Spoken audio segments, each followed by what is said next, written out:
Hi friends, I'm day 7 post-procedure CO2 laser, and I'm getting ready to wash my face and all that good stuff, but I just want you to know that it's just really tight.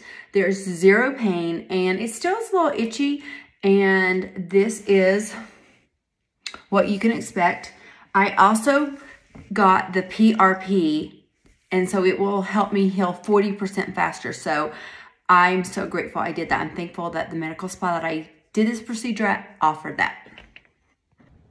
So I'm getting ready to leave my house for the first time. This is day number 7. So I just thought I would show because I'm not actually going in the store, but I need a sanity break. I'm just literally going to be in the car, and it's very overcast. So I got that. Don't worry, no sun on this face.